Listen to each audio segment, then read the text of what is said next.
Welcome, everyone, to the Puff Drink Talk podcast. Konrad here. Hilton. Ron, welcome to the podcast. How are you doing this fine morning? I'm doing great. Thanks. Good. How about you? Good. Thank you. Thank you very much. I'm fine. Yeah, first-time guest on the podcast. How do you know Hilton? I met Hilton through our relationship with BXN Networking and loved going to the Puff Drink and Talk events and just, networking with him and developing a friendship through the networking and just hopefully expanding on that and becoming closer friends. Oh, cool. Right on. How many Puff Drink Talk events have you been to? Well, since I joined BXN and I got to know about the event, it's been 4 that I've been to, or 5. I missed a couple because of, obviously things get interrupted, but it's one I hate to miss. Literally. Yeah, it's just too good of an event. And it's funny because when Hilton first started it, I showed up for support on the first one, but then I was like, I got work, I can't skip out.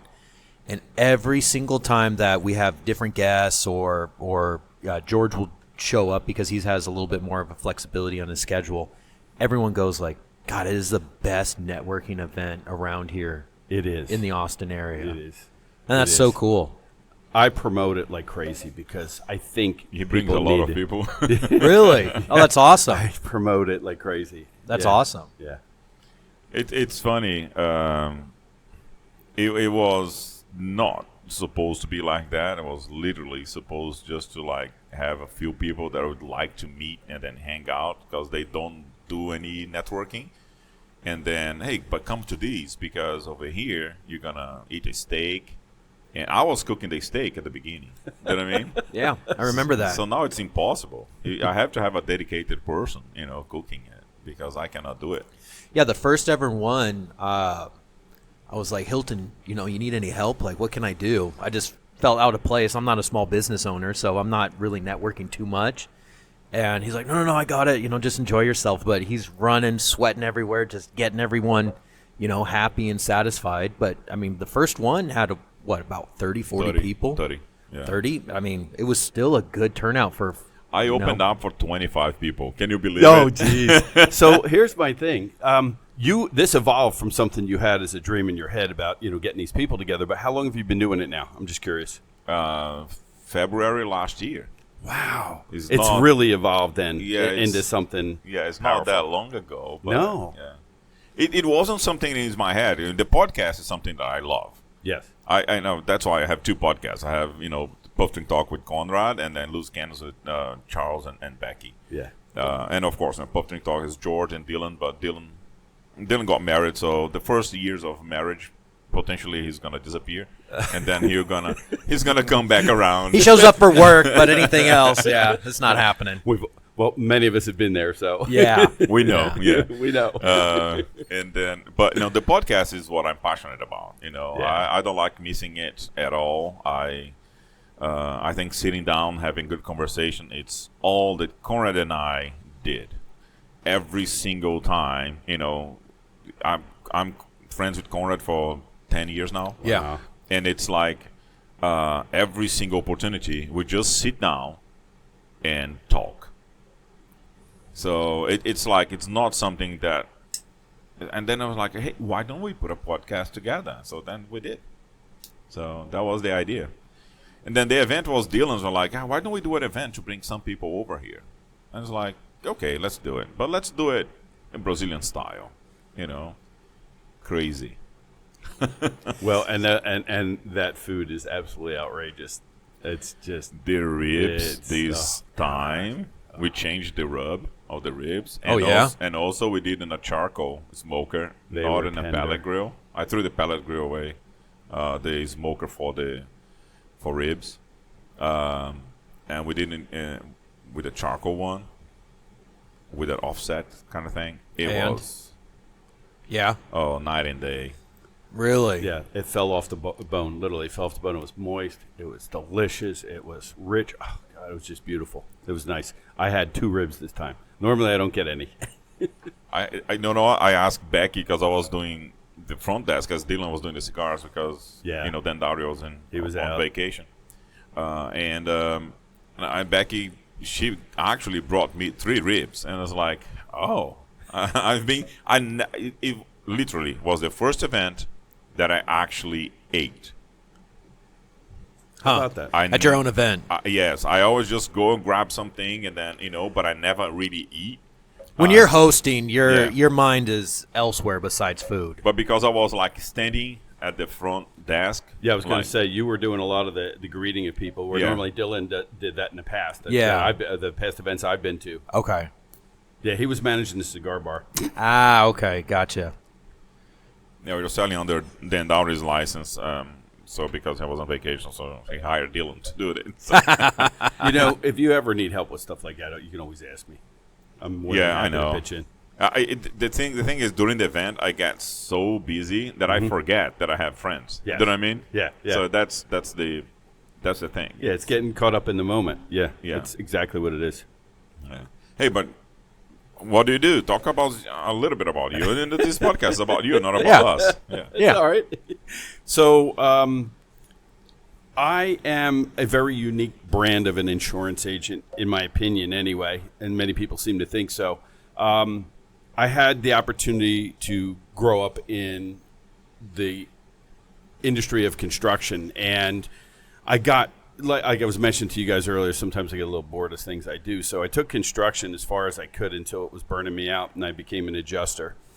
I used the skills as the contractor to be really good at adjusting, and until I got kind of mad at what some of the insurance leadership was doing in the adjusting world. We always had these guys called storm managers. Whenever you have a big hailstorm, you have a manager that oversees all of us adjusters, and they set the rules. You work for different insurance companies. Basically, you're like a Kelly Services, but you're in the adjusting world, where you're actually assigned to a company, and then they'll assign you to Allstate, State Farm, Farmers, whoever. What happens is these store managers dictate how you're going to write your quotes, if you will, or your claims, and they were approving things I didn't care for. So I got kind of tired of seeing that. You have a house that's covered with trees, 3 shingles are damaged, and they want you to replace the whole thing. It kind of got on my nerves. So I literally exited that. I kept my license. I'm still a licensed adjuster, and I went into a company called AAA. I became an agent. There was an ad there, and I loved it. Worked there for 8.5 years. I actually retired from there. All the time where I am now at Farmers, I own my own agency at Farmers. The regional director, Eduardo, was kind of pursuing me. He heard about me. He knew about me. I was one of AAA's top producers. I went a lot of places because of them. Thank you. But he kind of chased me down, and then after that retirement, I did a short stop at a guy's place at State Farm, which I didn't care for. And so I went back into full retirement and said, okay. And then Eduardo called, and I was like, okay. So I went down and met with him, and he says, why don't you start your own agency? And I said, yeah, sure. It sounds great. And I started that in November, spent the first couple of months up until maybe mid-January, just kind of like getting a feel for how the company operates. I wanted to get into them. I knew most contracts of most insurance companies. As an adjuster, you learn contracts, but I wanted to get the feel of the company. They were really sharp with their technology. They gave me a lot of freedom to do the things I needed to do. I was able to open up the products I could sell, like life and commercial and things I didn't do before. So I dove in full force, and here I am today producing quotes for folks. But what I really tell people, the difference between me is I take all that experience and I apply it to the policy when you're quoting and you're working with people. So I help them better position themselves for protection, and I do the quotes right, because 90% of all the quotes are incorrect in some way or fashion. That's what I've seen. I mean, I redid 6 or 7 quotes for Farmers individuals and said, you need to make adjustments here and there because you're not properly protected. And along the way, I've been able to do some pretty interesting things that I think are important.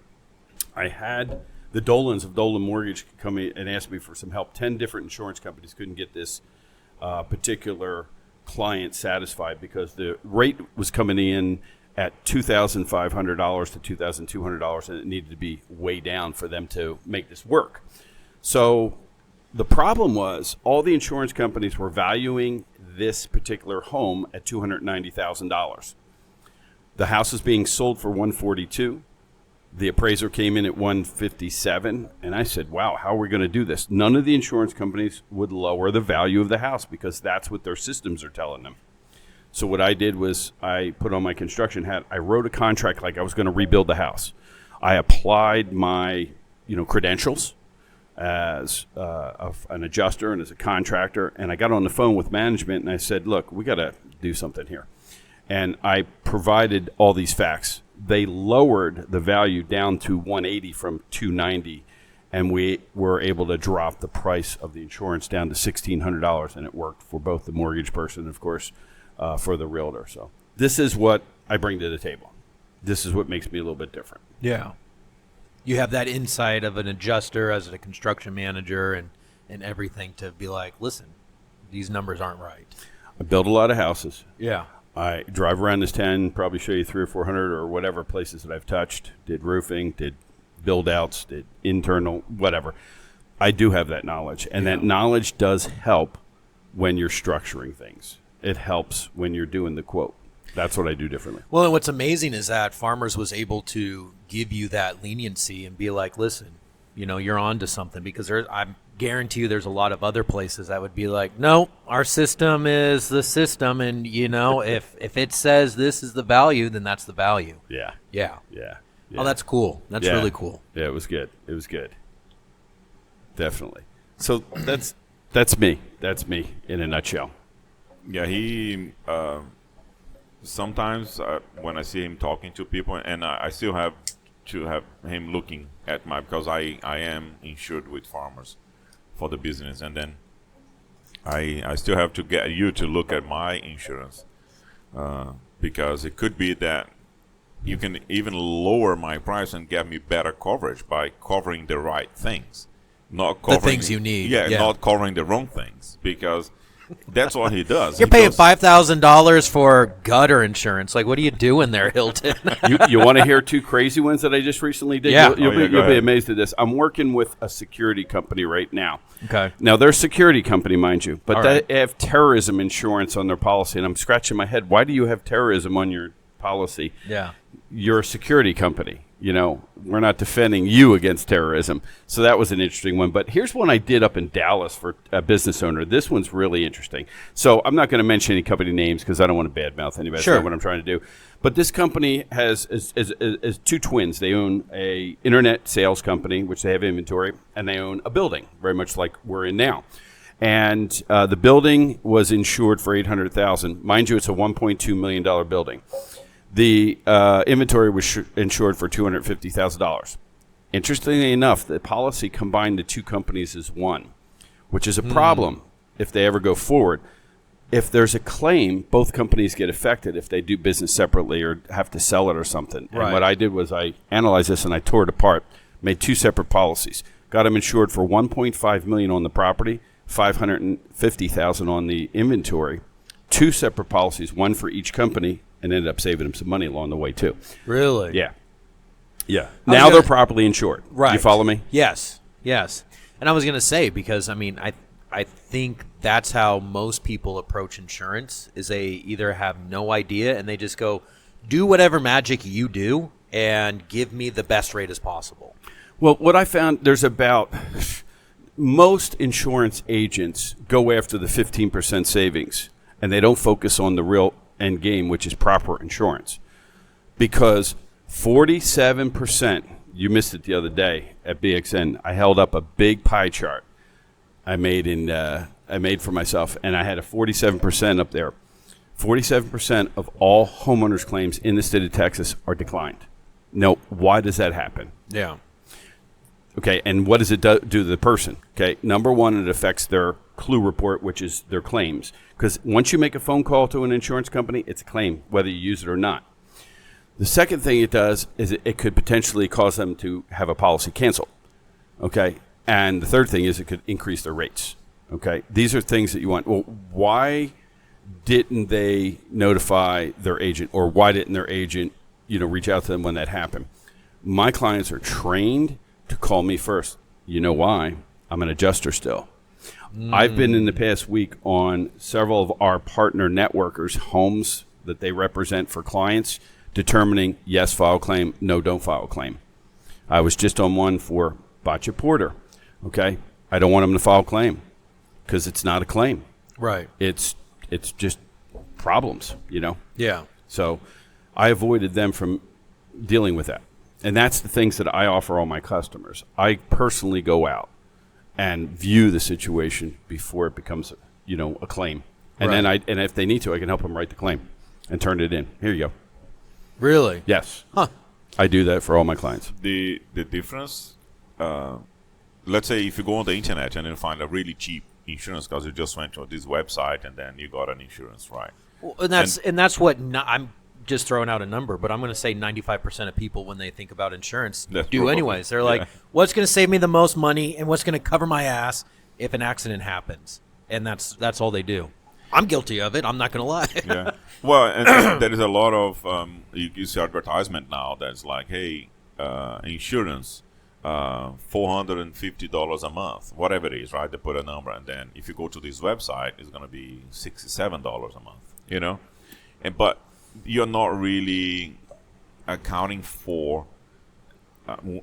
It's not. There's not. I'm not really talking about car insurance here.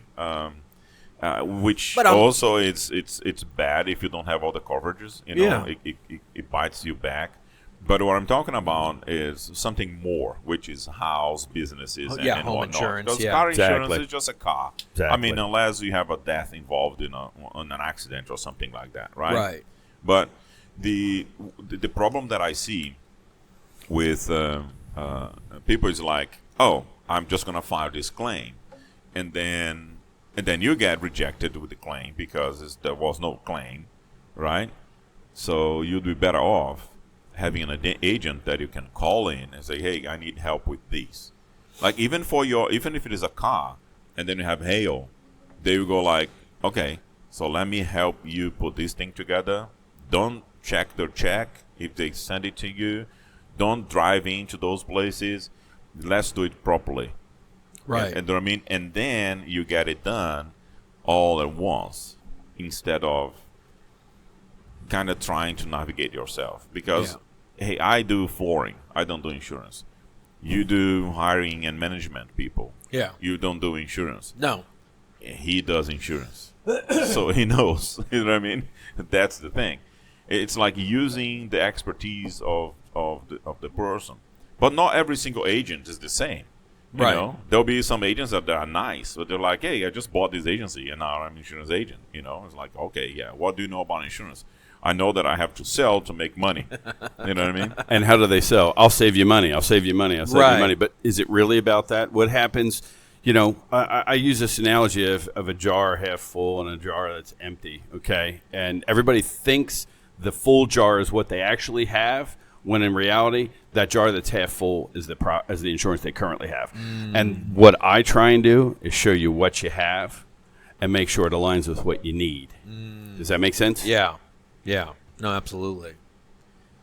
Yeah. That's the world of insurance. It's kind of boring, but it's very interesting It at the is. same time. It's boring until you have a claim. Yeah. And then it gets interesting because you're like, again, 47% of all Texas homeowner claims are denied. Why is that? Why is that happening? Right. It's because someone didn't get educated properly or didn't have a support person like I represent my customers. Right. Yeah. Huh. Interesting. Yeah. You got to know for fact when it happens that you got the right company, the right policy. Even if it's not the company, it's the right policy. I can see Konrad's face now going like, oh, fuck, I got to get my insurance checked by you. Hey, look, I never promise the world, but what I will do is I promise that I can be your best second set of eyes to make it that you can make adjustments with where you're at. And there are people in our group that I've taken care of. I said, stay where you're at. Don't move, but do these changes. Right. Make these changes, and then you're good. Because I aligned it to their lifestyle and what they live, their finances and all that stuff. And that's what I promise to do for people. Right. Yeah. Now, I just think it's interesting just because, like, it is. I've had phone calls with insurance agents before, and they're like, you should do this, this, and this. And I'm like, whatever you say, dude. I don't know what you're talking about. Like, I get it, but I don't get it. And I think it's one of those things until you actually go through the claim process, like that 47% of people getting denied, and then you go like, ah, shit, okay, now I know what Ron's talking about. Like, this whole thing is fucked up, man. Like, I can't, I just want a new roof on my house, but everything's getting declined. But you got to approach it correctly, I'll tell you a story just happened 3 weeks ago. This is one of my clients. He had one of the roofers out there. It was not one in our group, unfortunately, but they would have been more honest. So he says, Ron, I got some roof problems. I want to file a claim. I said, well, let me come out there. I got on the roof. I got down. I said, this company, I don't know who they were. No, I'm not even going to say it. H. Okay. So I get on the roof. I said, Sujith, do not file a claim. We don't want to file a claim. There's no damage up here. You got like 7 hits over here. You can replace the shingles. Get him to do a repair if you really want it. He insisted, even though I told him that, to file the claim. Guess what happened to that claim? Got denied. Got denied. Yeah. Got denied. They have a certain percentage of damage that must happen. So even in a hailstorm, and you even think everybody else and their brother's getting a new roof, call me. Yeah. Because I'll tell you if your house got hit. Because if you know how hail works, I'm Higgs certified. It's a certification you go through to understand how hailstorms and other storms impact different media for your roof. So hail develops in circles, and then it spits out at different sizes, different weights, different densities, and it hits your house at different angles and different speeds. So everything is different. I worked a hailstorm as an adjuster out in Fredericksburg. They shredded the roofs. It came down in such an angle. It looked like somebody took a shredder to the roofs. So everything's different. And you could be here and get hit, and the guy next door to you doesn't get hit. Right. It's amazing. And everybody's like, oh, everybody's getting new roofs up here. I'm like, well, have it checked out by a professional. Yeah. Someone who actually knows what they're doing. Not somebody who's going to draw circles up there and say, you need a new roof. And I get up there and it's like, no, ain't going to happen. Yeah, I've been through 2 hailstorms already, and because we have honest people in our groups. Yep, we have honest people, and they come in like, no, Hilton, you don't need it. Yes, you don't. I mean, I have one really bad hit that that just needs a repair. Yeah. It doesn't need a whole. It does roof. not. No. Yeah. And for that reason, you don't file a claim. You don't have a claim on your file. You did your own repair. And where's the repair at? Far under your deductible. There is a thing called a $0 claim, which is what he's mentioning about. You see, if you call your insurance company, it is a claim, right? And then now you have a claim, but you never took money from them. Right.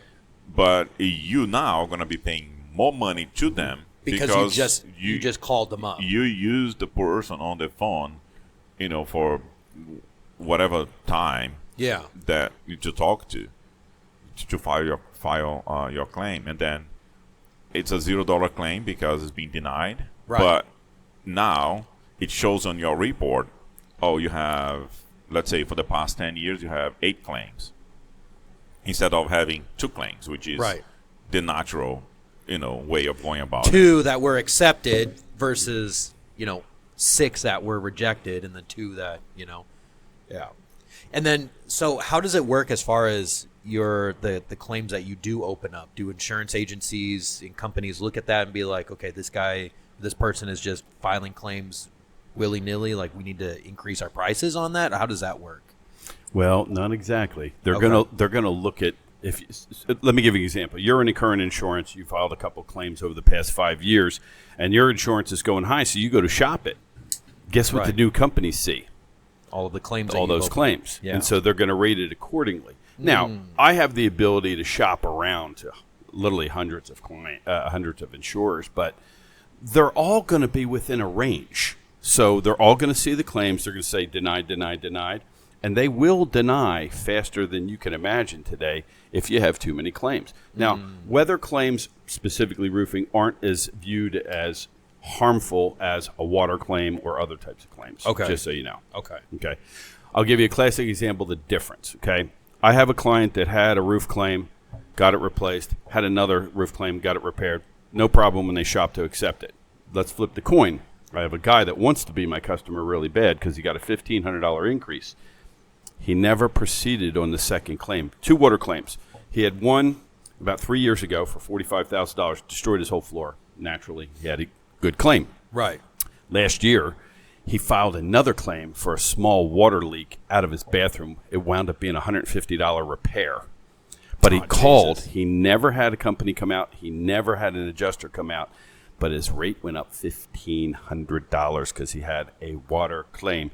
I can't insure him right now through any of my companies Right. because he's got 2 water claims. So I have to wait for one to drop before I can bring him in. And he's paying $1,500 more this year on his home because of Jesus a $150 claim. Yeah. I can tell you examples of tons of stuff. Okay, here's my advisory thing.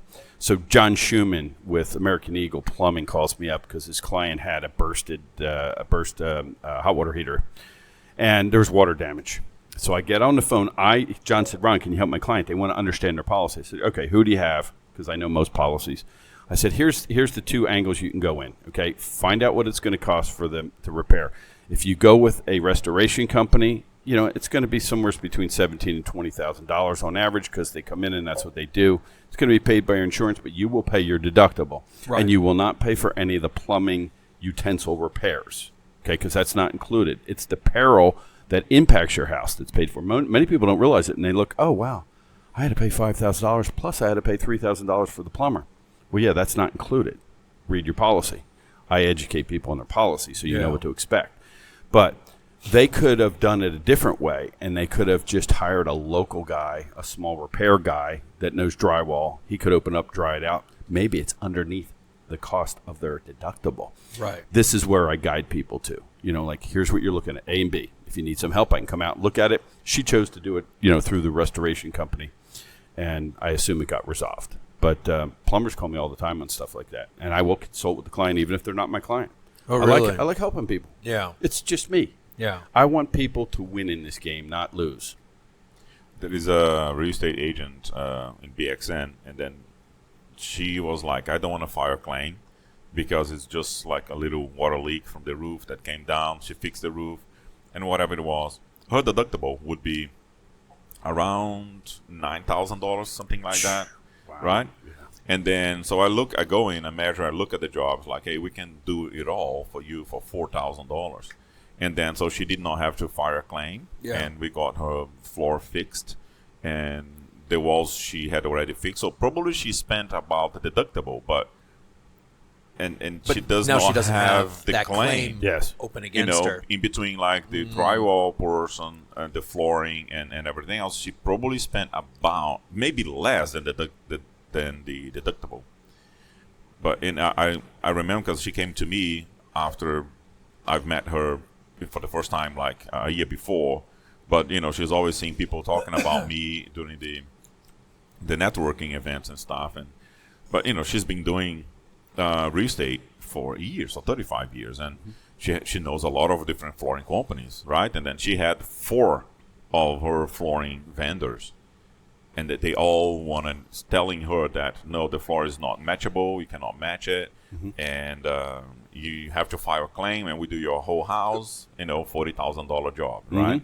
So I go in, I pick up a plank, and I come over here, and I found the floor in 15 seconds, literally. I sent a picture to her. I was like, it's the same color. Like, yeah, it's a different brand, but it is the same color. The one that she has was discontinued, so that's why everybody else was just going by, no, they don't sell it anymore. None of them wanted to do any legwork. No. And come on, she's been sending business to them for 35 years. Yeah. Right? This is ridiculous. And then I went in, I fixed it for $4,000 at $3,976. Yeah. Well, it's kind of funny because Hilton and I did talk about that because I'm going to run into situations like that. And he and I already discussed a plan on how to resolve situations just as he explained it. It saves people the aggravation of having a claim and a risk for their insurance come up because remember, if the claim's filed, it's a ding on their flu report, plus they have to pay the deductible. Where he's doing everything. He could do the repair if we can find the right product that matches it or is the same Right. product. Yeah. And that's one of the rules that I put into my place with my resolution is anytime there's a flooring issue, I'm calling Hilton. Yeah. We're going to get out there. We're going to analyze it. Yeah. No, absolutely. And with that, we need to wrap up, Ron. Yeah. This has been a great podcast, very informational, and I hope the viewers and listeners out there got some information, and hopefully they'll be giving you a call with their insurance needs. Yeah, just call me. Yeah. Ron Marchiani, Farmers. There you go. Do you have a website or phone number that we can link to, or you want to give a shout out to? Sure. My office number is 512-612-2822. Again, 512-612-2822. And that will ring to my cell phone if I'm not in the office. And then we'll also put a link to your website if you have a direct website. We'll put that in the description for our YouTube channel. I have two websites. I have my Farmers one, which you can look me up, but you can also look up insuranceagentron.com. Okay. Send me those links and I'll put it on. I will. Yeah. Thanks. And then there we go. All right. Well, thank you very much for listening. I hope you all have a great rest of your day. Bye-bye.